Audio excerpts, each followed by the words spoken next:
What's going on, guys? It's your boy Chris back doing more fish aquarium videos, and I'm hanging out with Teddy here. He's sort of making out with this weird toy. I don't know what to think of it. In today's video, I want to show you guys how to properly take care of Java moss. This is one of my favorite aquarium plants of all time, and who doesn't love moss? Like, having aquarium moss is just like, this stuff is super cool. Oh, you guys are just too cute. Teddy, hey, what you guys doing? Hey, you. What you guys doing? Oh, you jealous? You jealous? Yeah. So we have a couple different types of aquarium mosses in the house, and we love them all. So let's find the Java moss. So over here, I think I remember what tank it was in. Aha, it's over here. So this is our Java moss, and let me cut some of the lights because the reflection is crazy. Oh my God, it's so weird being in here without any lights on. It's just like, ooh. Here is the 20-gallon rack with our Java moss. And Java moss, guys, is super easy to take care of. As you can see here, this is what it looks like, and it's considered one of the easiest plants in the aquarium hobby. And the reason is because literally, that's all you have to do is put it into your aquarium. Get yourself a light anywhere from, like this plant is super not picky. Anywhere between the spectrums of like 5 to 6,500 Kelvin. Well, actually, that might be a little too complicated. What you want to do is literally any basic aquarium light. As long as it's not like one of those weird yellow lights that's like 3000 K. You want these bright white LEDs because that replicates the sunlight to the best of our ability with LEDs. So lighting, get yourself an aquarium plant LED if you're confused. Just do a search on Amazon and it will greatly benefit you because, guys, keeping plants is so simple. I have so many guides. I have a video on how to set up a beginner planted aquarium that's like fail-safe. I'll throw a link in the description. I promise you will excel at this. And because Java moss is so easy to take care of, it's a super popular beginner plant. Literally, all you have to do is just plop it into aquarium wherever you want and get a decent light like I talked about. A lot of like these plant kit LED kit things or like the fish tank kits you get, the lights kind of suck. So just do me a favor, get on Amazon and do a search and just buy yourself a decent like full spectrum little LED. A lot of times they're not even that expensive. And when placing your Java moss into the aquarium, you can literally kind of plop it anywhere. But what they have found is that the moss actually does the best when it can attach to the spores of the wood. It's a lot like Java fern or a lot of the rhizome plants. They like to kind of like the roots kind of just like grow into the spores of the wood. And moss is the same way.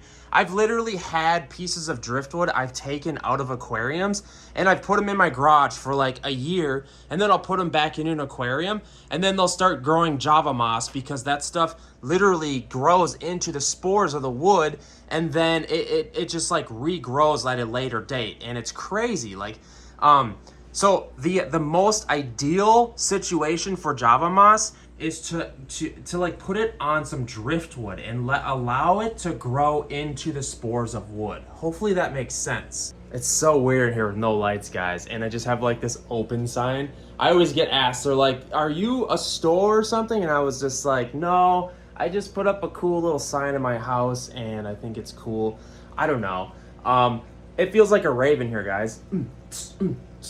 Okay, I can be serious here. So Java moss, taking care of Java moss. So you need to get yourself a decent light, and you need to find, I would advise you put it on some driftwood.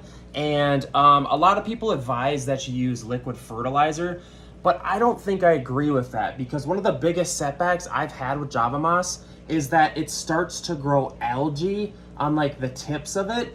And if that algae kind of like takes over, you literally can't get it out of the moss. I'm rambling about this, but I would not liquid fertilize the tank that much. If you have fish in the aquarium, like I think you're going to have, because it's a fish tank, I know, right?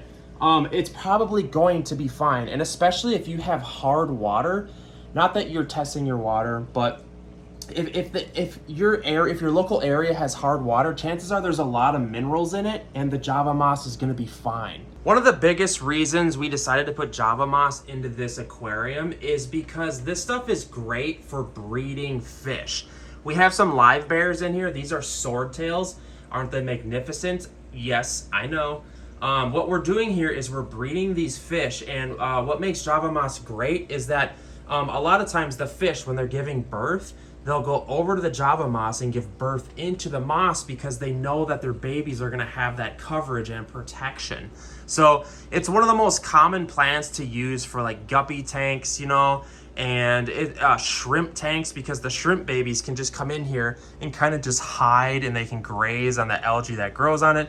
Java moss is one of the most widely used plants in shrimp tanks. If I were you, I would set up a general community planted aquarium. I would get some Java moss with some driftwood, and then I would get some other plants, and then I would just set up a community of fish, maybe like little live bears, little tetras, little any community fish that can go together. Maybe some cherry shrimp, maybe some Coreodoris. Well, maybe not Coreodoris, but just you can kind of mix and match how you want to do your community aquarium, because that's the best style of aquarium. You know, like if you're kind of new to this and you're researching how to take care of the Java moss, and chances are like you're trying to kind of learn planted aquariums, and I totally get that. You're on the right track. So stick to some of the easiest plants. Get yourself some Anubias, some Java fern, some Java moss, and maybe like a Amazon sword. Just plant that in the gravel, or if you have sand, and you're gonna have a lot of success with just keeping a general community aquarium. And then maybe you can eventually move on to getting yourself a bigger planted aquarium. Like look at that 55-gallon tank.